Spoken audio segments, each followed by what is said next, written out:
This is a podcast from the people behind the world's longest running football fans podcast, The Celtic Underground. You can subscribe and listen anywhere that you get your podcasts. You can have a free subscription where this lands straight in your email inbox, and you can go to theceltigunderground.substack.com.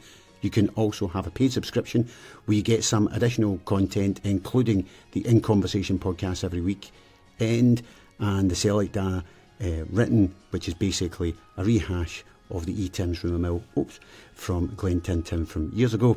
Anyway, this is me, Harry Brady, with this week's podcast.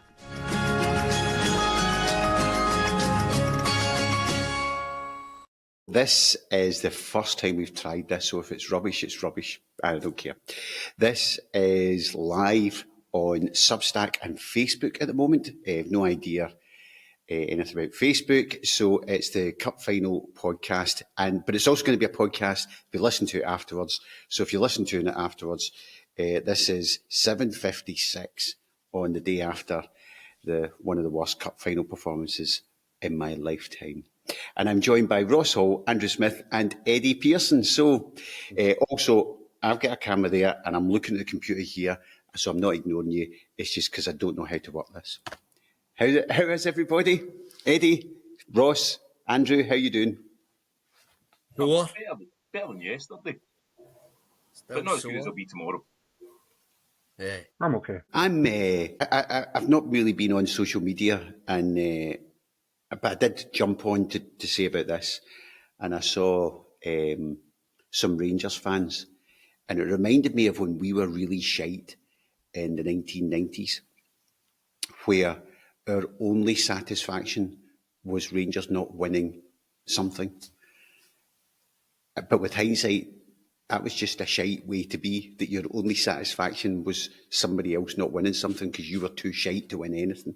So that's my consolation for any Rangers fan who tries to slag us off.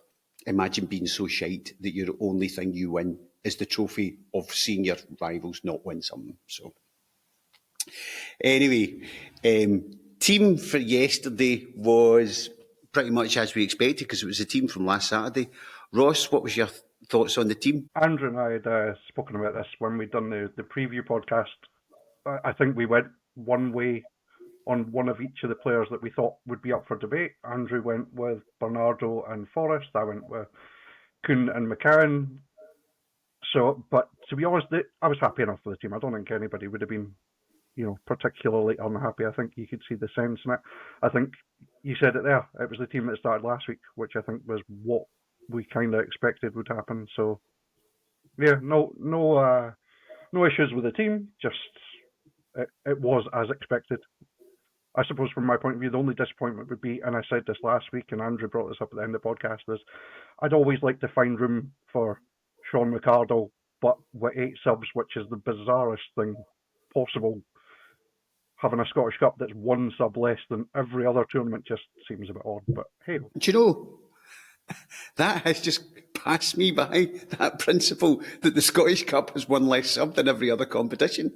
Did you know that, Eddie? I had that up yesterday when I noticed that he wasn't being mentioned. But no, didn't see. To be fair, I'm like, in terms of all that number work and stuff like that, I don't really care. I couldn't tell you if we have 7, 9, 8 subs on the bench normally. I just know that we can use 5, and that's it always seems as if there's hundreds of them sitting there. But after you get past about 5 or 6, I start to struggle with numbers, as you know. So I don't really think that high. Yeah, the other thing I should just say for anybody who has decided to go on and listen, I've just realised it would be beneficial if one of the purposes of going live is that people can interact with us. So it'd be beneficial if we actually knew what people were saying. So I have put the Substack chat up on my screen. So if anybody is putting any comments on, Yeah, but they need to know that we're live, because I'm not sure you went and told anyone we're live yet. Remember, this is the first time we've tried this, but nobody knows we're live yet, because no emails come through yet. Somebody has replied to you saying no email yet. Well, at least we know we're live. Yeah. Anyway. But we're always kind of live. It's not really any different to us. We need to be here at a time to do this. which is challenging for you, the man who's missed about 6 planes in his lifetime because he couldn't get there on time. Hey, I've done all right by and large here. Been waiting for you with many a guest, I'll tell you. He'll be here in a minute. He'll be here in a minute, I promise you. He'll be here in a minute. I usually am. Bang on, I'm usually there on time. just in time. I mean, see all this kind of retrofitting. That's what I think sometimes when people complain about the lineup, it's just retrofitting to your opinion of how the team played. It was always going to. I did agree with you, Ross, and I think it was on the chat, the Substack chat. Somebody said, "What will the team be?" And it'll be the same team as last week because he's not a guy to throw in a curveball. I think I said that on Friday, didn't I, Ross? Yep. So that was the team. And let's be honest about it, even with that added sub the week before, Ross, McArdle wasn't on the bench then either. Yeah, I know. And as I say, that's kind of just separate. Yeah. But that really disappointed me. I found that disappointing that he could, after he played so well in Aberdeen, and then you've got to get rewarded if you come in. And I know this is a moot point, but this is part of the kind of, I don't know, I saw somebody saying the team was stale and they'd been together too long, and I'm not sure I agree with that, but like sometimes your freshness can come from within if you've got a McArdle. I think even other players love to see a young guy coming in and doing well. It gives them a wee kind of jolt, a wee jag. I understand it can be difficult for a manager, so you've got a group of senior pros who no doubt within their contract have got some sort of, or might well have some sort of appearance money bonus type thing, and it can be difficult to then pick a youngster who in that moment might not be as good as one of the players in the squad, but you might think, well, do you know what, I think he's got the possibility of becoming a better player than that guy there within a 18 months or something like that. Well, it's be pretty difficult to say to a senior pro, you've got no chance of getting your bonus money today, you're not even in the squad, I'm going to put a youngster in the squad who at this moment I don't think is good as you. You know, in terms of squad management, that must be difficult. I understand that. Well, it clearly is difficult. You've got Pep Guardiola talking about down south that he's got 4 guys sat at home. He doesn't like doing that. So, I think you're right. Any manager is going to find that difficult. As I say, for me, McArdle's, you're right, Andrew, it's a moot point. The lineup was the lineup. I don't think anybody would have looked at it and been overly disappointed or complained with too much gusto about the fact that was the team that he put out. It was a team that, on paper, was capable of beating Aberdeen. And so, as I say, the only bizarre thing for me is that silly 8 sub rule thing, and obviously going into extra time, you're allowed to then make the extra sub if you choose to. Having that 9th one, allowing us another option of sort of having an extra midfielder or an extra attacker or whatever would have been nice, but it doesn't exist, and he wasn't on the bench, so we move on. So, Eddie, the way the game started off, how did you see that going in terms of, were they too passive from the beginning, or what were your thoughts? Not really. I think initially they're playing 5 at the back, right for the off. I heard somebody on Radio Scotland when I go back to the car talking about, they started with 3 at the back. It was different. No, they never. They started with 5 at the back, and that would put us under a bit of pressure up front. But there was a couple of balls played through early doors from Taylor, very direct to try and get Maida into the game, and Maida had a couple of breaks up the park, and that looked relatively promising.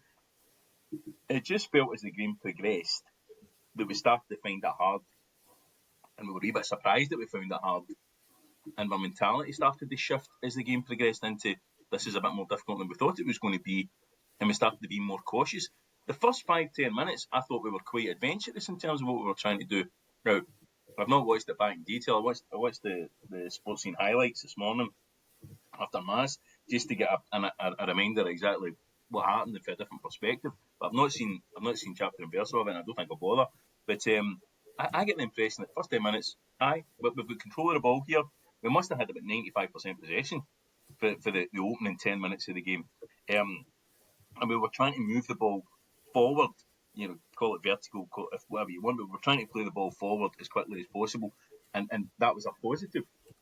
But once we started to struggle to get through, and their 5 and then their 3, and to a lesser extent their front 2 were sort of blocking us, I think our mentality shifted, and we started to find that this is more challenging than we were expecting. We're not going to roll over the top of this team, and it worked against us.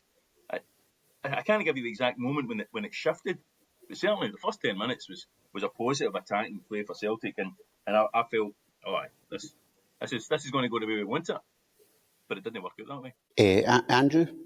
Yeah. I agree with Eddie. Actually, I don't think there was any real problems at the start. I mean, you expect finals can be cagey in the opening exchanges.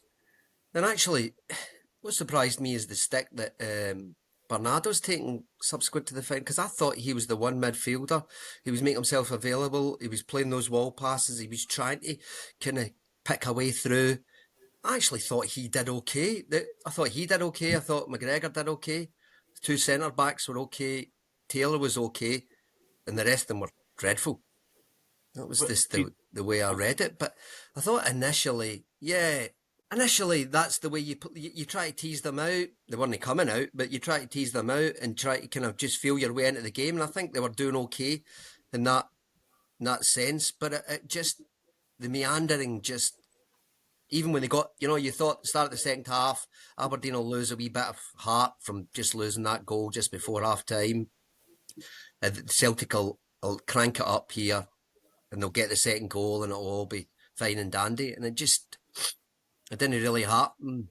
And that was the kind of surprising thing. I think it was the second half was more surprising than the first. And even into the extra time, Celtic didn't find a way. You expect them to find a way. They didn't step on it. They didn't step up. In a cup final, a chance to win a treble. There was nothing. Some of the players to me looked like, it has been a 55-game season. And they were showing it. They were showing the wear and tear for that. I'm going to come back to you on the Bernardo stuff maybe later on as we start to talk about further into the game.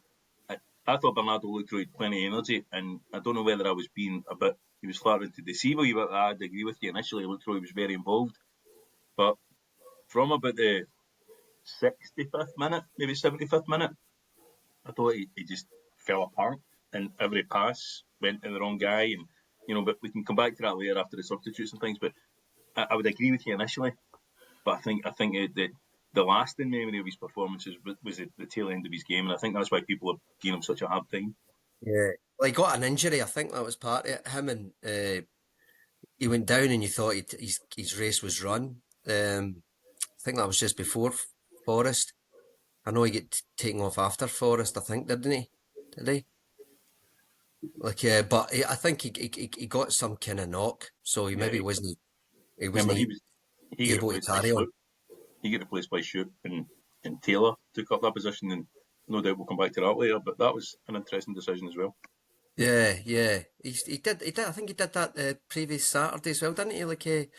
He brought on Schlupp and played Taylor in midfield towards the end of the St Mirren game, didn't he? He did, yeah.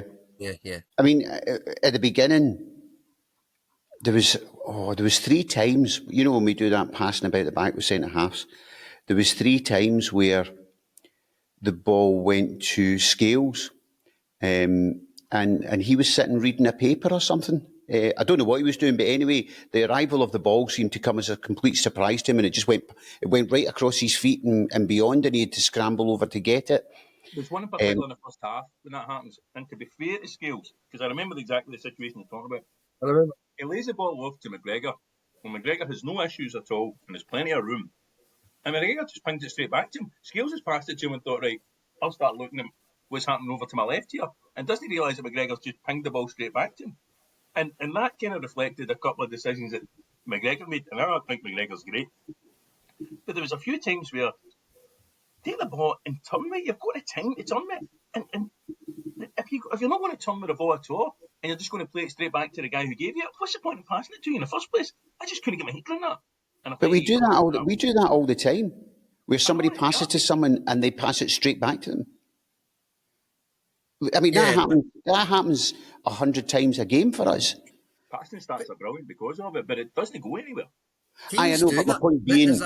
There's my a point reason being, why. for it to come as a surprise that it's coming to Scales, I maybe need to introduce Scales to the Celtic team. No, I couldn't comprehend why it would come as a surprise to him. I just thought he wasn't paying attention.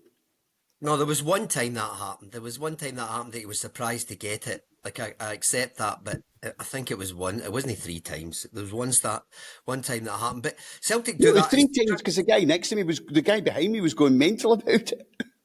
Wasn't he my brother, by the way? No, He that was was when I moved complaining. seat. He was complaining about your swearing so close to a really young boy. He was saying, Oh, that was at the end when effing it, effing. Yang was deciding to go for a walk across the pitch and meandering about for I've no idea, and Brendan Rodgers couldn't work out either, which was the You were one bulk that of said extra there was time. structure, didn't you? You said we should try and have a structure to this podcast and do it sort of sequentially, but now you've jumped to Yang and stuff.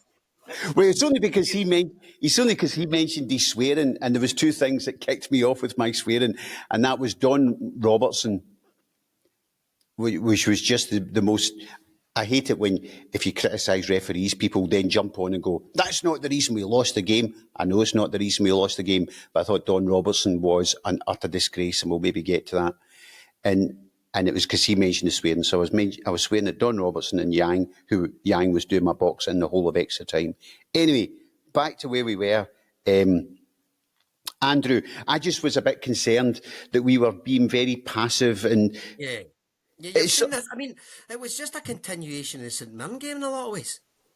It was like, if you want to know why Jimmy Tilleen, like where he got his tactical kind of notion from, or where he got his plan, he watched the full 90 minutes of Celtic against St Mirren, knowing that would be the same team, and knowing how St Mirren were able to, like Celtic were so blunt, St Mirren were able to kind of curb them.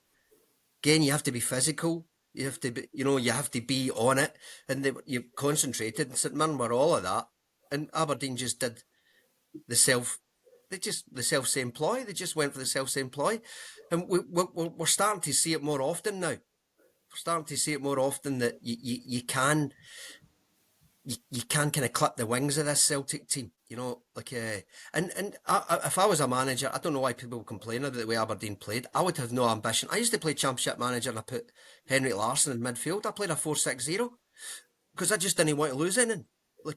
By any means necessary. I've never been one for pretty football and all that. I know that's not the Celtic way and all this palaver, but just win. And it's like if anybody sets up like that against Celtic, then that should provide you opportunities in other ways. If you're if you're sitting so deep. But my argument against that is Aberdeen didn't set up to win the game. You're in a cup final, which they set up to not lose the game. But then not losing the game gives you a chance to win it. And hey ho, do you know what they did? You know what it looked? I know we're jumping. Sorry, Eddie. I know we're jumping here. But do you know what it looked like when it came to the penalties? And about 7 people have said this to me. It looked like Aberdeen had been really practicing penalties and Celtic hadn't. Ross, that's what. Ross. I think I'm bad for jumping off on tangents. You went for full time. The question was start of the game. We're now on penalties. Sorry. We've just wiped out 130 minutes of the game. So I'm not being that nasty. As I say, I'm bad for going off on tangents, but I was enjoying that sort of thing. It's not just me. To answer the initial question, start of the game, Eddie, you were right. 3-5-2, no danger. That was a 5-3-2 for beginning to end, pretty much. Apart for the occasion where obviously Shade and Morris came on, they started to push people up. When Aberdeen came out the tunnel at the start, that's probably as close as a lot of their players got to the halfway line, to be honest. So, I agree with what Harry's saying. In the sense that Aberdeen had a game plan. That game plan was keep it tight. If they'd have got a sneaky goal at the start, which, their first foray into half was basically long ball into half, play for the second ball, and then after that, we got control, and for the vast majority of the game, controlled it. But the start of the game, I thought we were fine. I thought it was a typical game against a stuffy opponent where it felt like we were trying to solve the puzzle of how are we going to break through this.